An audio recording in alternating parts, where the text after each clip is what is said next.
Thank you very much. You just cannot imagine how happy I am to be here and honored that Dr. McDowell invited me to come speak to you on your campus at Chapel. As he said, my daughter came to school here. What he didn't say is my father came to school here in 1936. That's a little over 80 years ago, I guess, if my math is right. And he enjoyed this school and this campus, and it's changed a lot. But my daughter loved it. She said I talked to her last night, and she told me, "Daddy, my favorite thing, the thing I miss the most about ACU is Chapel." She said the singing is awesome, and I agree, it's fabulous. She said when you have a few thousand students singing together, it takes you to a different realm. So I've been looking forward to this, but it's an honor to come here, and if you'll put up the first slide, that's a poppy, a picture of a poppy. Years ago, on Veterans Day, or previously called Armistice Day, people wore poppies on their lapels or on a dress. They still do that a lot in Europe. If you've seen pictures on the news in the last few days about world leaders gathering in Paris to celebrate the 100th anniversary of the World War I armistice, you saw a lot of people wearing poppies like this. Next slide, please. Let me talk to you about this young feller. Next slide, please. Joseph Ambrose, veteran of World War I. A friend of mine who was an Air Force photographer took this photograph in 1982 at the dedication of the Vietnam Memorial, the famous black wall in Washington on the Mall that has the names of all 58,000 Americans who were killed in the Vietnam War. He was there at the dedication, wearing his World War I, what they called a doughboy uniform, and hobnail boots in his lap. The flag he is holding was on the casket of his son, who was a veteran of the Korean War and had died, killed in Korea. And he's sitting there in the audience, and this photographer took this fabulous photograph that I just dearly love. It represents World War I. Let me tell you a couple of things about World War I. It started in 1914 because Archduke Franz Ferdinand was shot in Sarajevo, Bosnia-Herzegovina. That started a world war that lasted until 1918. The United States did not go into that war until 1917. We were in the war for about a year and 5 months, but we helped bring it to a close. And on the 11th of November in Compiègne Forest, France, an armistice was signed that ended the war on the 11th day, on the 11th hour of the 11th day of the 11th month of the year. Now, we all learned that probably in grade school. And about a year later, President Woodrow Wilson declared it Armistice Day that we would honor every year. And in 1954, a law was passed to make it Veterans Day in honor of veterans of World War II and Korea as well as World War I. 1 minute before the armistice was signed, Private Henry Gunther, an American soldier, by himself rushed a German machine gun nest 1 minute before the armistice was signed. Apparently the Germans must have known the armistice was coming, and he didn't. And they tried to wave him off to get him to stop, and he didn't stop, so he was shot and killed. And he was the last death in World War I, Private Henry Gunther of the United States. He was from Baltimore, Maryland. Corporal Frank Buckles of West Virginia died in 2011. He was the last U.S. veteran of World War I to die. He was 110 years old.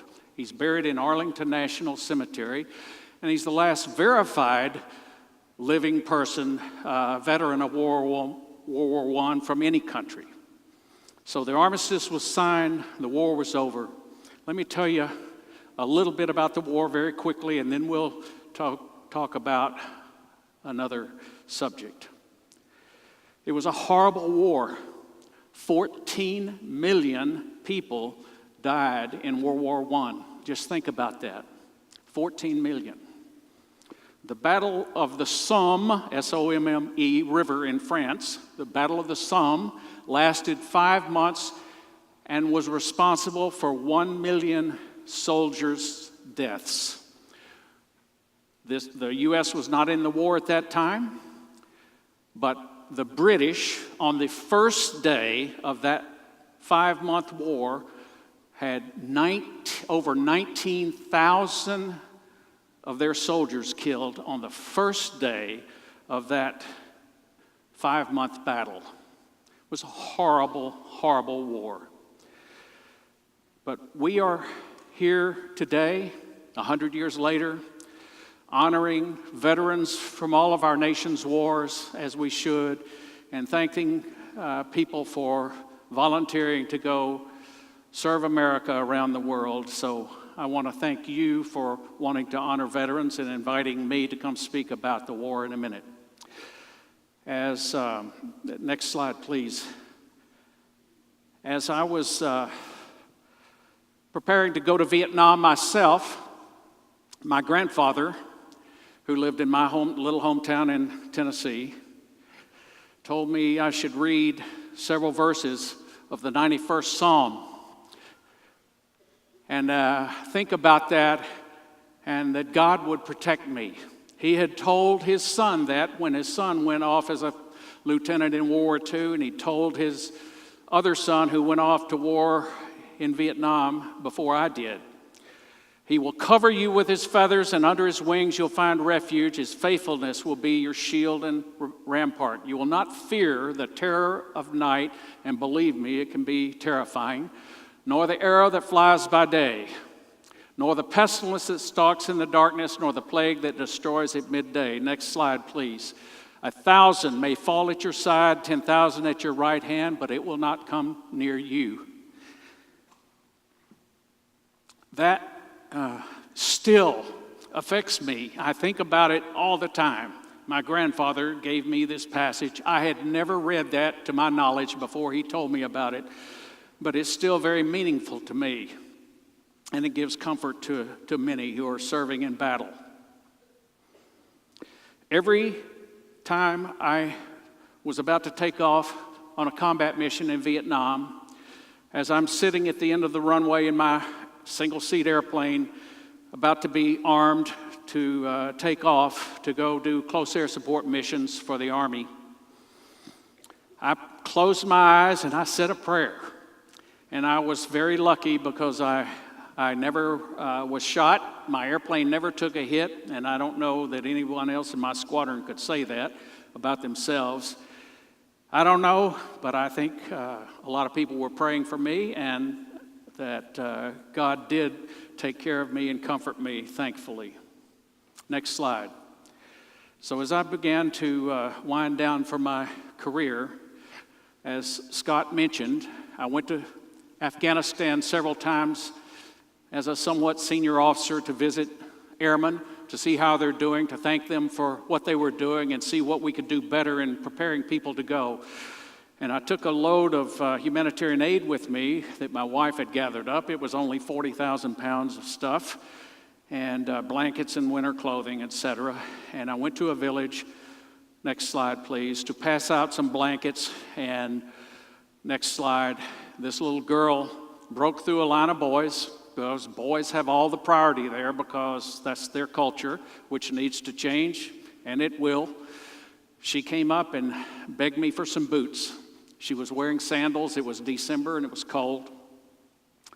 So I got her some boots. And that put an idea in my head about what I wanted to do after I retired. This is a 9-year-old little girl, and it affected the rest of my life. Next slide, please. Schools, sometimes they sit outside because they have no facility. Next slide. Girls sitting in, this is a huge shipping container like you see on a cargo ship. And they cut holes in the side for windows and doors. And these are 11th grade girls sitting in school. They want real schools. Next slide. So we started building schools. We didn't I don't run the schools. The Ministry of Education does. But we built this school as our first for 400 children, and now they have 1,000. Next slide. This is a school we renovated. This has 3,000 students. Some things are the same anywhere in the world.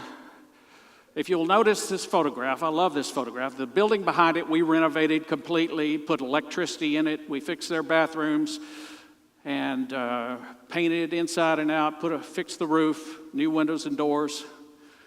And the opening day of school, these boys are all running to the camera because, boys like to be noticed. And all the girls are going into the front door of the school. They want an education.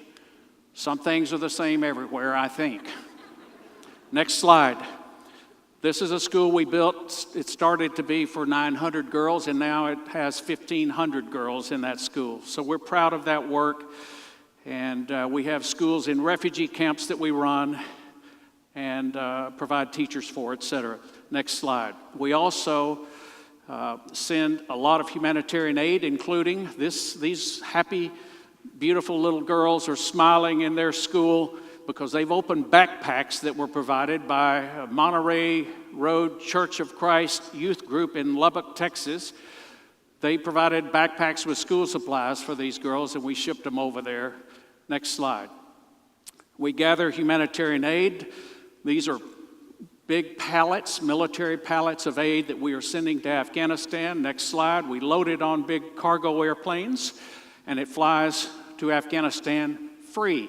This is not because I was general in the Air Force. That has nothing to do with it. But there's a federal law that allows humanitarian aid to be shipped for nonprofit purposes to any country we fly to free on military airplanes on a space available basis. So we've sent 85 airplanes like that full of cargo, 3.5 million pounds. Next slide. It arrives in Kabul, and we have to pick it up and then go distribute it. Next slide. We take it into the mountains in rural areas and to refugee camps to distribute it. Next slide. We take it to IDP camps. You could call it a refugee camp, but they are inside Afghanistan, so they're internally displaced persons camps. And this is where we distribute aid. Look at the living conditions. Next slide. This is an IDP camp in Kabul, not far from the center of the city. Over 50,000 people live in these camps in Kabul, in tents, for years. By the way, Kabul is over 5,000 feet in elevation. It's kind of like living in Denver and camping out for several years at a time. That's how much fun this is. Horrible conditions, unsanitary. They have nothing. We went to a camp once. This man that was the leader of this camp, we sat down with him in his tent. We said, "What can we do for you?" Gave me the best answer I've ever heard in Afghanistan. First, please please clean up our water so our babies don't get sick. Second, please educate our children. So we set up a camp school in that camp for him. Next slide. Living conditions. Look at this. A typical IDP camp tent. Next slide, where families live. Here's a baby. It's winter, snow, not even anything on his feet. Next slide. Horrible. Waiting for winter aid, which we were delivering. Next slide. And we delivered a lot of this aid to these refugee camps. Next slide. This was all started by this little 9-year-old girl. Next slide. Baby in the winter, of course. Father has a cap on, the baby doesn't. Go figure. Next slide. This little girl is waiting in line with a ticket for humanitarian aid. I love this photo. You can't see it from here, but there's snow coming down in. You can see it into her hair if you look at it on a computer. Next slide. Now we've also started working with 2 other organizations to put legs on kids who lost them in explosions. Many children in Afghanistan are injured through explosions from either rockets or mortars or IEDs or things such as that. They lose their legs. So we work with these organizations to provide prosthesis. This was a 10-year-old girl. Next slide. Now she's walking. She has 2 legs now, and we are sending her to school where she feels safe. Next slide. This is a family of 7 children. Now it's 4 children from one man and 3 from his brother, so they're cousins. And we've put legs now on 5 of these children. Next slide, first got them wheelchairs, which they wanted. Next slide. And now they're getting legs. So we think that this is a good thing to help these children. Finally, what I want to tell you is I'm very proud of the service I had in this country, and I was a very lucky, fortunate person to have the jobs I had and get to do what I did and fly fabulous airplanes. That's all neat, and for me personally, it was rewarding and fun, and I'm very proud of my service the older I get. But I've got to tell you, I do believe that what I'm doing now is considerably more important than anything I did in 41 years in the Air Force. And I love that time, but here's my message to you. This is the same little girl that was in the red scarf. Her name is Lamia. She was 9 years old. Next slide. Beautiful little girl. We kept in touch with her. We see her when we go back. My wife and I have been there 7 times together. Next slide. Next slide. This is the last time we saw her. And she lives in a typical mud house with dirt floors, no electricity, no running water. They cook over fires in their tiny little room they call a kitchen. Holes dug in the ground, and they cook over fires just as they would have 200 years ago. This is a very typical rural life in Afghanistan. But my message is, sometime something in your life is going to touch you, it's going to touch your heart, and you're going to say, I'm getting a message, and this is what I need to do. Now, your parents may say, don't be realistic, use good judgment, do something else. But sometimes I think you're going to find that you get touched and you get pulled in a certain direction. I got pulled in a direction by a 9-year-old girl. I would have never imagined it. If I had not met her, I would have not been doing this work that we're doing today. So listen to your heart. Be smart, use good judgment, but listen to your heart. Thank you.